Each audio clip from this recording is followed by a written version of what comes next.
I found the DNA test results in an old shoebox while clearing out my mother's house after her funeral, a sealed envelope from a lab dated 20 years earlier, my name and the name of the woman who had been my childhood babysitter both listed as tested parties. The result read 99.9% probability of a shared biological father. My babysitter, the woman who picked me up from school every day for a decade, who I trusted more than almost anyone in my childhood, was my father's daughter from an affair he'd had before I was even born, and my mother had known this fact the entire time she employed her to raise me. My name is Catherine, and this is the story of the single most disorienting discovery of my adult life, one that surfaced only after my mother's death, forcing me to completely reconsider a decade of my own childhood and the actual, hidden motivations behind decisions I had never once thought to question while they were happening. I want to explain who Jennifer, my childhood babysitter, actually was in my life, because I think understanding the depth of that relationship matters enormously to understanding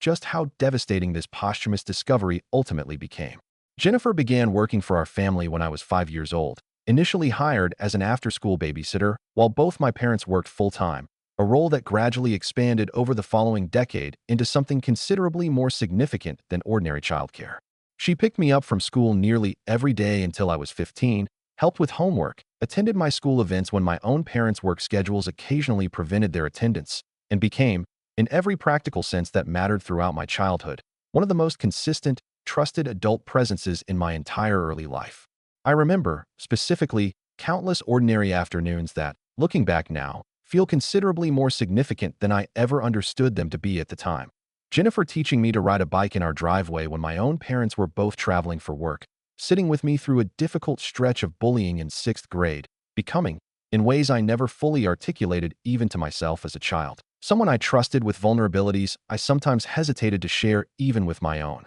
parents. I remember crying genuinely, painfully, when she eventually stopped working for our family once I turned 15, old enough that my parents decided regular after-school supervision was no longer necessary. Understanding even then, without any of the context I now possess, that I was losing someone genuinely significant in my life. I want to describe what I understood about Jennifer's own background throughout this entire decade, because the specific details I'd always believed matter considerably to understanding just how completely this posthumous discovery upended my entire understanding of our relationship. I'd always understood Jennifer simply as a family friend's daughter, recommended to my parents through some mutual acquaintance when I was 5, a young woman roughly 15 years older than me who needed part-time work while pursuing her own education, an entirely ordinary, unremarkable origin story for what became a decade-long, genuinely significant relationship in my life. My mother passed away 8 months ago, following a relatively brief illness, and I served as the primary person responsible for clearing out her house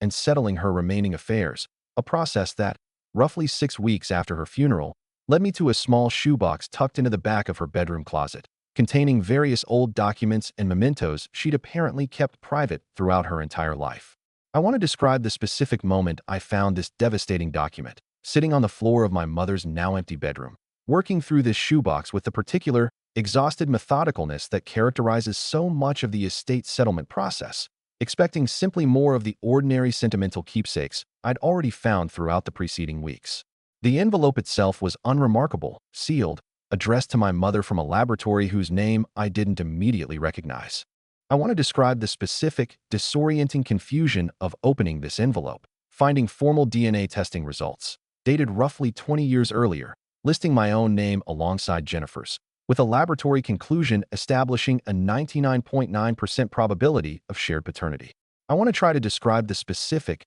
vertiginous shock of reading this document, sitting alone on my mother's bedroom floor, trying to process information that fundamentally contradicted everything I believed about a woman who had been one of the most significant adult presences throughout my entire childhood. I want to describe the following days, an exhausting, disorienting process of trying to understand how this testing had actually come about, and, more devastatingly, what my mother had actually known and chosen to do with this information throughout the following 2 decades since apparently receiving these results. I want to describe my own careful, difficult investigation into this discovery, beginning with locating and contacting Jennifer directly, someone I hadn't maintained significant contact with in the years since my own childhood. Understanding I needed to approach this conversation with genuine care, given the significance of what I discovered and the likelihood that this information might prove equally devastating and unknown to her. I want to describe the specific, difficult phone call I eventually made to Jennifer, roughly 2 weeks after finding this document,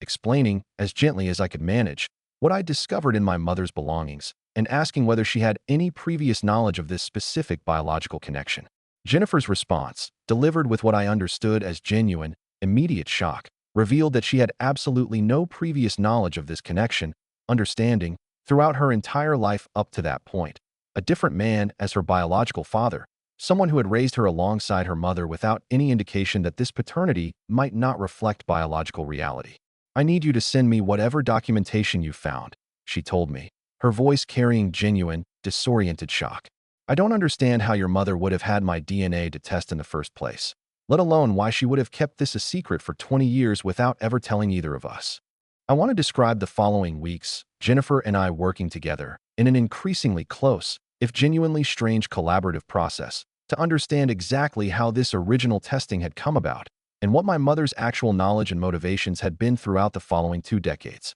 I want to describe the specific, painful conversation I eventually had with my father, still alive though considerably older and less directly involved in helping settle my mother's estate. Understanding I needed to directly ask him about the underlying affair this DNA test apparently confirmed, and his own knowledge regarding both Jennifer's biological parentage and my mother's apparent decision to test for and then conceal this connection. I want to describe watching my father's face during this devastating conversation, watching him move through what appeared to be genuine shock regarding the specific detail that my mother had actually tested and confirmed this paternity connection, followed by a slower, more painful acknowledgement of the underlying affair itself, which he confirmed had, in fact, occurred roughly 6 years before my own birth, during a difficult period in his and my mother's marriage that they had apparently worked through and moved past without, as far as he understood at the time, my mother ever discovering the affair's existence, let alone its specific outcome regarding Jennifer's birth. I had no idea Jennifer was even connected to that relationship,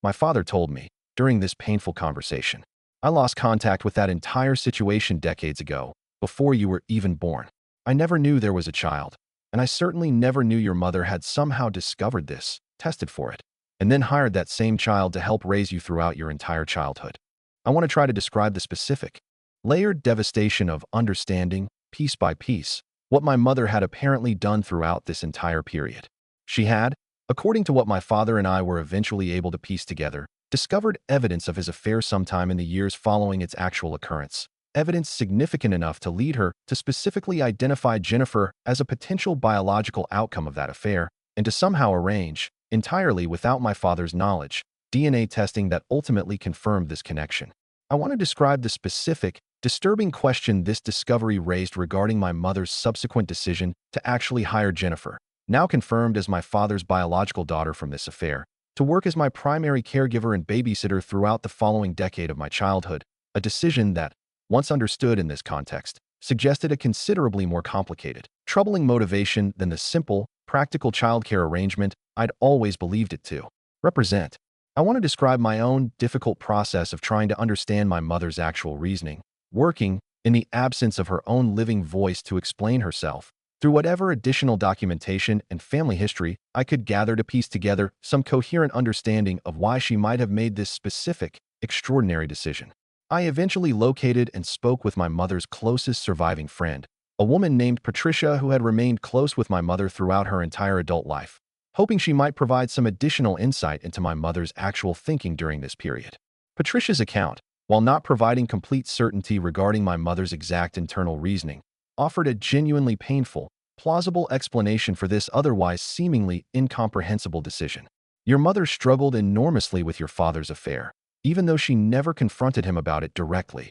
Patricia told me, during our difficult conversation. I think, in some genuinely complicated way, hiring that young woman represented a way for her to maintain some kind of control over a situation that had otherwise devastated her, keeping the evidence of his betrayal close enough to watch, in a strange way asserting power over something that had originally made her feel powerless. I want to try to describe the specific, unsettling complexity of this potential explanation, understanding that my mother may have made this extraordinary, consequential decision not out of any genuine care for Jennifer herself, but as some kind of complicated, ultimately deeply troubling psychological response to her own unaddressed marital devastation. Using Jennifer's presence in our household as a means of privately, silently asserting some form of control over a betrayal she apparently never directly confronted my father about. I want to describe the specific, ongoing complexity of processing this discovery alongside Jennifer. Both of us navigating not just the practical question of our actual biological family connection,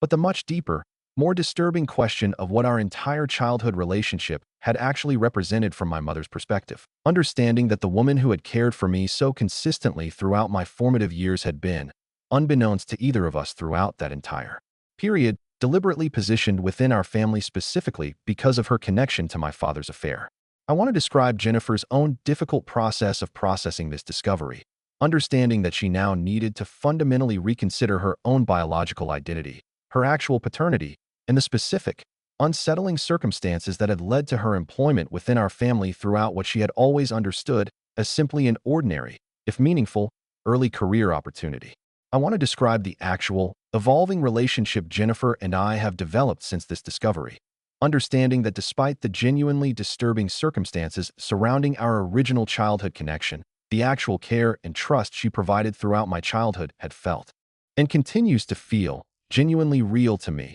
regardless of my mother's apparently more complicated underlying motivations for arranging our connection in the first place. I want to describe our first meeting after this entire discovery came to light. Roughly 2 months after my initial phone call, Jennifer and I sitting together, now both adults in our 30s and 40s respectively, trying to navigate an entirely unprecedented relationship dynamic, simultaneously processing our confirmed biological half-sibling connection alongside the decade of genuine, if now understood in a completely different context, childhood relationship we'd already shared. I keep thinking about all those years, Jennifer told me, during this difficult, emotional reunion. All those afternoons picking you up from school, helping with your homework, and I had no idea I was actually your sister, no idea your mother knew exactly what she was doing by bringing me into your family's life that way. I don't know how to feel about any of it, honestly. I want to describe my own complicated, ongoing feelings regarding this entire situation, understanding that I genuinely value the relationship Jennifer and I have continued building since this discovery,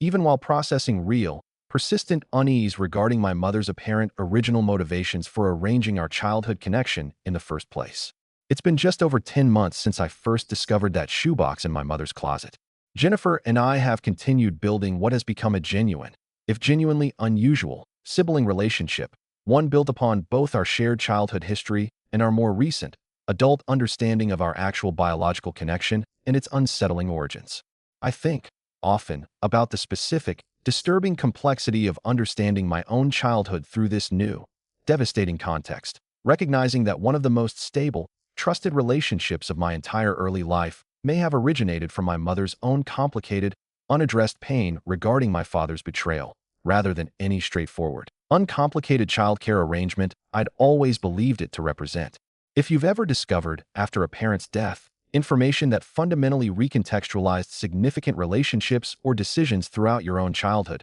I want to hear how you navigated processing that discovery without the ability to directly ask the person responsible for their actual reasoning and motivations. I used to believe that my childhood relationships, however meaningful, existed within a relatively straightforward, uncomplicated context I fully understood even as a child experiencing them directly. I've learned, in the most disorienting way possible, that even our most trusted, formative childhood relationships can rest on foundations our parents constructed for reasons entirely hidden from us, reasons that sometimes only become visible, if they become visible at all, long after the person responsible for those decisions is no longer available to explain themselves.